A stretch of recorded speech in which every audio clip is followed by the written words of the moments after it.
যারা মনে করেন যে সৌদি যুবরাজের এমন পদক্ষেপ এটা সরাসরি আমাদের পবিত্র ধর্মের সাথেই ওয়ান কাইন্ড অফ সাংঘর্ষিক। কারণ ইসরায়েলের সাথে সম্পর্ক স্বাভাবিক করতে গিয়া পবিত্র কোরআনে আল্লাহ রাবুল আলমিন আপনার এই বনি ইসরায়েল সম্পর্কে যে বিভিন্ন আয়াত নাজিল করেছেন, সেই আয়াতগুলোকেই গত কয়েক বছর ধরে সৌদি যুবরাজ মোহাম্মদ বিন সালমান তার নির্দেশে এই আয়াতগুলো তুলে নেওয়া হচ্ছে। এমন চাঞ্চল্যকর তথ্য এবং অভিযোগ উঠে এসেছে। দর্শক, ডোনাল্ড ট্রাম্পের মাধ্যমে আপনারা জানেন যে ইসরায়েল এবং সৌদির সম্পর্কটাকে স্বাভাবিক করতে চাইছে আপনার পশ্চিমারা। এখনও পশ্চিমা মিত্ররা চায় যে সৌদিকে কবজায় রেখা বাকি আরব রাষ্ট্রগুলোকে ভৃত্য বানাইয়া ইরানকে সাইজ করার জন্য।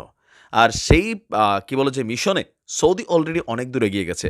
আজকে আমরা আপনাদেরকে যে তথ্য দিচ্ছি যে আপনার মুসলিম বিশ্বের প্রতিক্রিয়ার কিছুটা কনসার্ন তো সৌদি করে, সেই কারণে অনেকটা গোপনেই চলছিল এই মহা মিশন।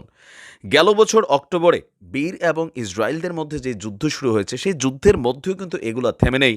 আপনার গত কয়েক বছর ধরেই সৌদি আরবের পাঠ্য বইতে পরিবর্তন এসেছে।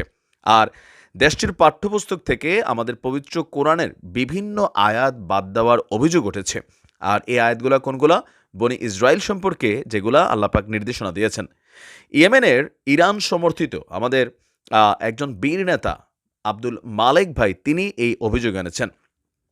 ইরানের আধা সরকারি বার্তা সংস্থা মেহের নিউজ এজেন্সির বরাত দিয়ে এই তথ্য সামনে এসেছে। মালিক ভাই বলছেন, কোরআনের যেসব আয়াতে বনি ইসরায়েল সম্পর্কে আল্লাপাক সতর্ক করেছেন, সেই আয়াতগুলো সৌদি আরবের পাঠ্যপুস্তক থেকে সরিয়ে দেওয়া হয়েছে। আর এতে ভবিষ্যৎ প্রজন্মের জন্য একটি বড় অবিচার উল্লেখ করে তিনি বলছেন, সম্ভবত ইসরায়েল সরকারের সাথে সম্পর্ক স্বাভাবিক করার জন্য সৌদি সরকার এই প্রস্তুতিগুলি নিচ্ছে। এছাড়াও তিনি আপনার আরেক কূটনৈতিক সম্পর্ক স্থাপনকারী দেশ আরব আমিরাত, মানে আজকের দিনের আমাদের যে দুবাই টুবাই সহ আরও বিভিন্ন অঞ্চলগুলো আছে, সেখানেও পাঠ্যপুস্তক থেকে আপনার কোরআনের শিক্ষা বাদ দেওয়ার এই নীতি অনুসরণের কথা আপনার তারাও ফলো করতে যাচ্ছে বলে জানিয়েছে মালিক ভাই। সিএনএনের এক প্রতিবেদনে বলা হয়, গত বছরের মে মাসে ইসরায়েল এবং লন্ডন ভিত্তিক institute for monitoring piece and cultural tolerance in school education প্রকাশিত এক গবেষণা প্রতিবেদনে বলা হয়েছে, সৌদির পাঠ্যপুস্তকের সর্বশেষ সংস্করণগুলোতে ইসরায়েল এবং খ্রিস্টানদের সম্পর্কে যে আয়াতগুলো আছে, সেগুলোকে নেতিবাচক হিসাবে ধরে প্রচলিত ধারা থেকে সেগুলো পরিবর্তন করে আপনার নতুনত্ব আনার চেষ্টা করছে সৌদি সরকার। আর সাম্প্রতিক বছরগুলোতে ধারাবাহিকভাবে এই পরিবর্তন করে এসছে। আর এই বিষয়গুলো চলছে অনেকটাই গোপনে।